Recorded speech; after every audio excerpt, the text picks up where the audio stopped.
I came across this really intriguing feature film or an ad for Clinic Plus India, जिसमें slogan था कि जब भी आना बेटी बन के आना, a woman who's pregnant, she's trying to. So today's video is a little different from my regular videos which I keep posting. मैं ये सोच रही थी उसको देख के कि how much we have to fight for proving that we also need to enter this earth. I mean हमारा भी जन्म बहुत ज़रूरी है. Although we are the creators. मैं बार बार यही सोच रही थी उस वीडियो को देख के कि कितना हमें अपने बारे में प्रोपगेट करना पड़ता है, एड्स बनानी पड़ती हैं, इतना कुछ करना पड़ता है just to make people understand. And mind you specially women, if you will notice that women are the ones who are against other women.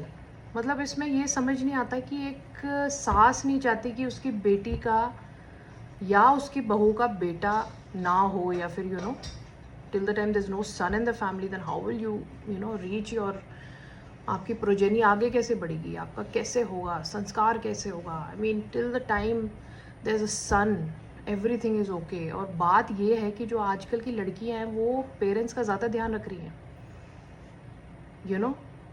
So I mean I was just thinking कि हम लड़कियां ही अपने साथ की ladies और उनकी, we are the ones who are always concerned कि एक लड़का होना चाहिए. अभी हाल ही में एक इंसिडेंट हुआ जब किसी के आसपास, हमारी फैमिली में किसी के 2 लड़के थे, या दोनों 3 लड़के थे, तीनों की डेथ हो गई. Everybody was concerned. अब इनका आगे क्या होगा, मतलब इनका आगे खानदान कैसे आगे बढ़ेगा, इनकी अर्थी को आग कौन देगा. आई मीन इतनी आगे दुनिया बढ़ गई, but still we are still stuck in that. And we have to make feature films, we have to make ads to prove कि हम लोग भी ज़रूरी हैं इस प्लैनेट के लिए, जबकि हम खुद एग्जिस्ट कर रहे हैं because of our own self only. मतलब हम ही प्रोक्रिएटर्स हैं, हम लाइफ दे रहे हैं और हम ही अपने आप को बोल रहे हैं कि लड़की नहीं होनी चाहिए. I mean from where the hell are you going to produce children, लड़की नहीं होगी तो. I really don't understand that ad, really got me. And आज मैंने सोचा कि इस बारे में कुछ बोला जाए. मुझे ये लगता है कि जैसे for example if a girl is born in a family, तो मुझे तो ये लगता है कि पहली स्टेज पे ही वो बहुत किस्मत वाले हो गए if there is a daughter in the family, क्योंकि उनकी फैमिली एक तरह से लड़कियां कंप्लीट करती हैं हर चीज़ में.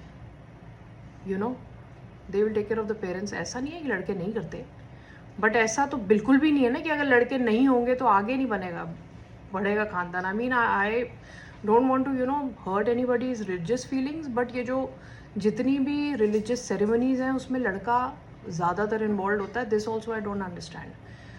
विमेन विल ओनली से नहीं तुम वहाँ नहीं जा सकती, अकेली लड़की है.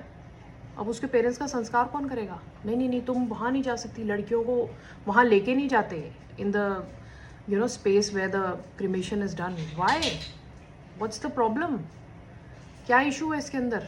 आई fail to understand this. So this is just a reminder to all of us girls that हम ही दुश्मन बन रहे हैं, अपनी रेस के हम ही दुश्मन बन रहे हैं. I mean a daughter in law should always tell her mother in law कि मुझे बेटी चाहिए, and the mother in law should always say कि यस तेरी बेटी होनी चाहिए यार. I don't know. Another thing that hit me, I was listening to Jaya Kishori.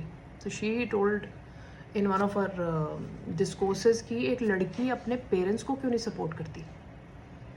For example आपकी शादी हो गई, बोलते हैं अब आप दूसरे घर में चले गए, चलो वेरी गुड, दूसरे घर में चले गए तो आपके पेरेंट्स भी तो है ना.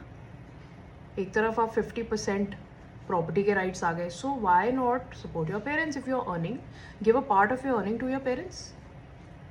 तो ये जो दुश्मन हम बने हुए हैं, हम खुद अपने बने हुए हैं. So we should make an attempt कि अपनी रेस को बचा के रखें. हमें खुद ही करना पड़ेगा. ये कोई हमारे साथ अत्याचार नहीं कर रहा, हम खुद ही कर रहे हैं.